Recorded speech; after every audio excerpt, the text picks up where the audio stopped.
Kok tidak perlu nabi? Jadi alasan pertama, kalau ini teman-teman bisa baca yang tentang alasan-alasan ini. Kalau yang bahasa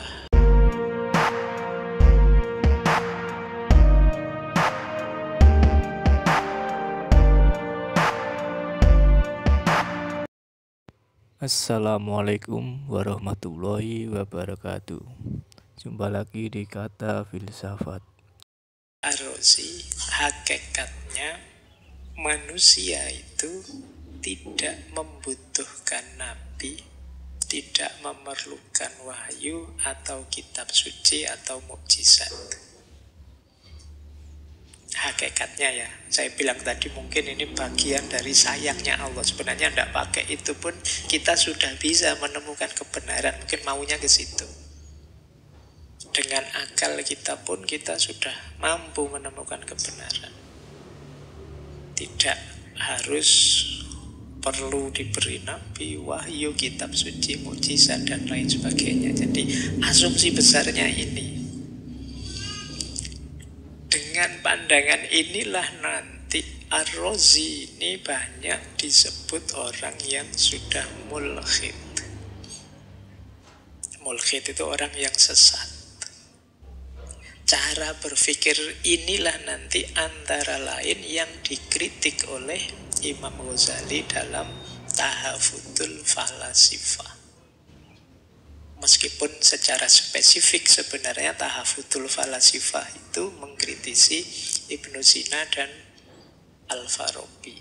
Tapi nalarnya sama, nalar para filosof Masyaiyah, peripatetik. Ya, nanti kita lihat mengapa sih begitu. Kok pandangannya sampai seperti ini. Meskipun nanti ada kontroversi-kontroversi yang diragukan. Jadi apa ya ini benar dari Ar-Razi? Karena kitab-kitabnya yang lain nanti jauh berbeda isinya. Mungkin saja memang beliau punya pikiran seperti ini, tapi terus digoreng. Kalau bahasanya hari ini teman-teman ngerti digoreng ya. Jadi digoreng sedemikian rupa, mungkin ada problem-problem politik. Nanti kita lihat ada titik-titik kontroversinya. Tapi ya dari sisi ini saja memang mengejutkan. Ketika orang bilang, kita tidak perlu nabi. Nanti teman-teman getun lah, ngapain kemarin saya sholawatan? Ya jangan-jangan begitu.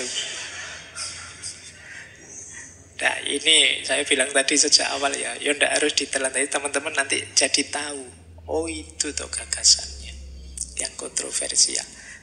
Alasannya ini, kenapa kok tidak perlu nabi? Jadi alasan pertama, kalau ini teman-teman bisa baca yang tentang alasan-alasan ini. Kalau yang bahasa Arabnya mungkin agak berat, cari yang bahasa Indonesia ya. Ada buku yang judulnya Para Ateis Muslim, tapi terbitan lama, coba dicari. Itu yang nulis Abdurrahman Badawi. Itu antara lain yang dibahas Ar-Razi ini, karena memang pikirannya agak unik, yang membuat dia dituduh ateis mulhid dengan pikirannya ini.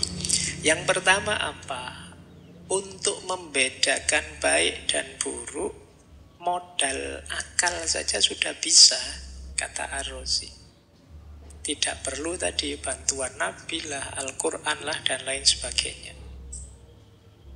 Yang kedua, manusia itu, kata Ar-Razi, sebenarnya sama saja semua. Kapasitas, potensi, dan lain sebagainya sama. Yang membedakan apa? Pengalaman hidupnya saja. Itu yang membuat seseorang jadi sangat menonjol atau seseorang jadi tidak ada gunanya di tengah masyarakatnya. Itu ya struktur sosial, pengalaman hidup, dan lain sebagainya. Makanya bahkan seorang nabi pun begitu. Maka kata Ar-Razi, penghargaan yang berlebihan pada seorang nabi itu tidak proporsional. Manusia itu hakikatnya sama kok. Ini, kalau di titik ini mungkin kalian tersinggung. Tapi itu perspektif beliau. Oke, yang ketiga, Nabi itu banyak. Dan Nabi kan utusannya Allah, membawa pesan dari Tuhan yang satu. Lah kok bisa isinya beda-beda terus saling konflik? Ini mungkin beliau melihat Yahudi, Nasrani, Islam itu kan ya, dari katakanlah nabi-nabi semitik yang sama. Kok yo bedanya drastis banyak terus jadi konflik. Ini PR ya buat kalian. Jawablah protesnya Ar-Razi ini. Dan seterusnya, nanti kalian boleh googling ya, coba dibaca beberapa terjemahan yang kontroversial karya Ar-Razi ini. Saya tidak masuk ke situ karena nanti panjang, tapi kita bahas sebentar kontroversinya, polemik yang terjadi gara-gara gagasannya Ar-Razi ini. Ada biografernya Ar-Razi yang terkenal yaitu Al-Biruni. Al-Biruni ini menulis kitab yang judulnya Risalah fi Fihris Kutub Ar-Razi. Di risalahnya Al-Biruni disebut ya, kitabnya Ar-Razi yang kontroversial ada dua. Yang pertama judulnya Fin Nubuwah, yang kedua Fi Khiyalil Mutanabbin. Fin Nubuwah itu artinya tentang kenabian, Fi Khiyalil Mutanabbin itu tentang trik-triknya seorang yang ngaku-ngaku nabi. Ya, ini yang tidak kuat angkat tangan ya. Jadi kitab ini kontroversial memang, meskipun nanti ada yang meragukan. Al-Biruni lebih lengkap referensinya tentang Ar-Razi. Al-Biruni terus bilang, iya sih kitab ini memang kontroversial, dianggap sesat. Tapi ini kalau di cross check, dihadapkan dengan karya Ar-Razi yang lain, rasanya kok kontradiksi ya. Kata Al-Biruni, Ar-Razi juga nulis kitab risalah yang judulnya Fi Wujubid Da'watin Nabi ala man nakaro bin nubuwah. Ya kalau bahasa Indonesianya tentang kewajiban menyebarkan ajaran Nabi terhadap mereka yang mengingkari kenabian. Lah kok beda? Yang benar yang mana? Atau risalah kedua judulnya Fi anna lil insani kholikon mutkinan hakiman, bahwa manusia itu punya pencipta yang bijaksana dan sempurna. Jadi beliau nulis kitab seperti ini ya apa ya pantas disebut ateis, disebut mulhid, anti nabi. Tapi kok dua kitab sebelumnya tadi isinya sampai sebegitunya. Ini sampai hari ini masih misterius, orang masih menebak-nebak. Sebenarnya Ar-Razi ini seperti apa sih?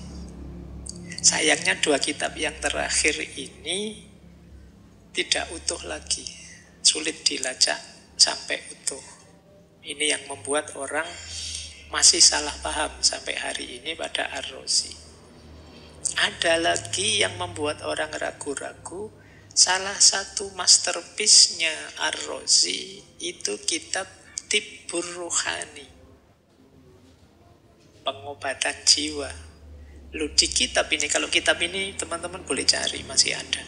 Di kitab ini justru Ar-Razi mengharuskan manusia menghormati pembelajaran agama dan berpegang teguh pada agama untuk dapat kenikmatan di akhirat, surga, keridhaan Allah.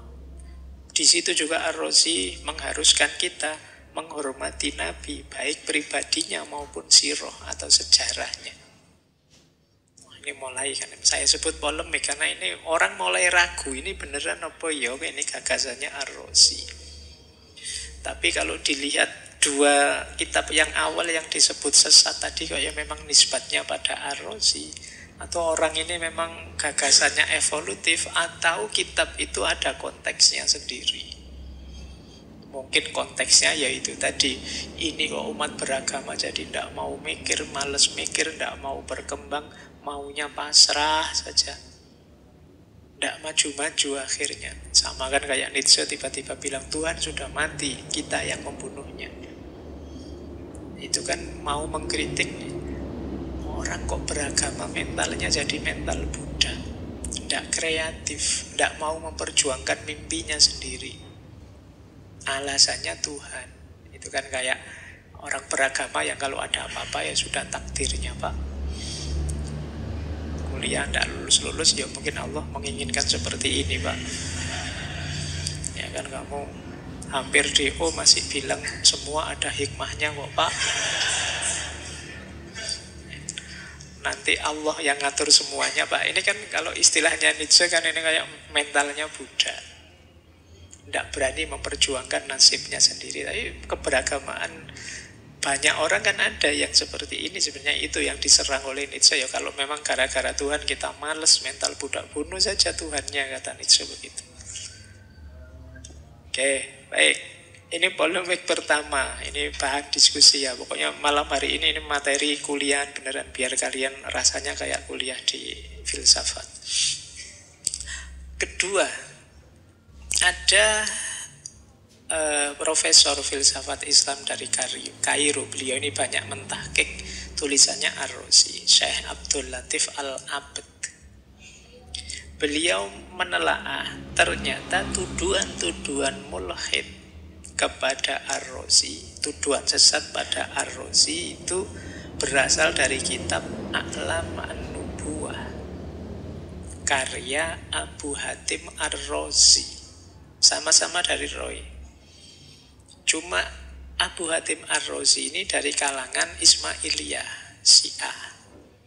Nah, yang ini agak rival kalau dengan Ar-Razi.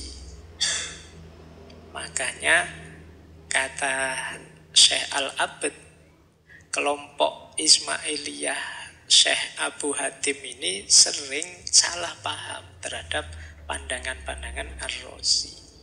A'lam An-Nubuwah itu diklaim oleh Abu Hatim itu hasil diskusi beliau dengan Ar-Razi. Nah ini juga dikuatkan oleh Syekh Shahrostani, seorang sejarawan.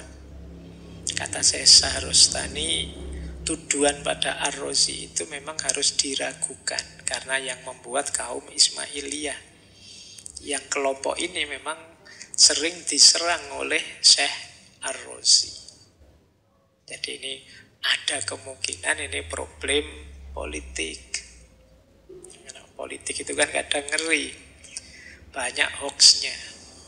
Jadi kita sulit membedakan mana yang benar, mana yang salah kalau sudah kepentingan ikut bermain.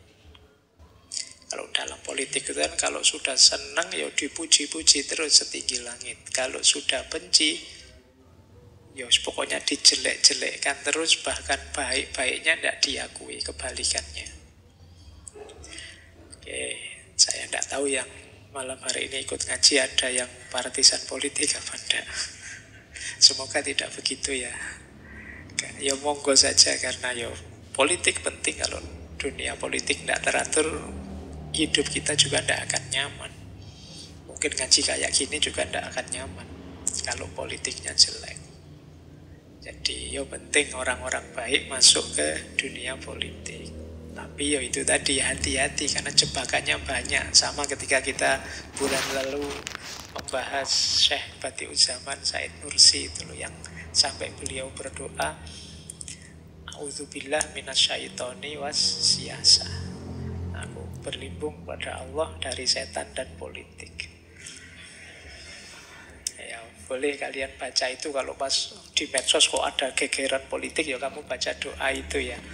A'udzubillahi minasyaitonir wassiyasah. Oke.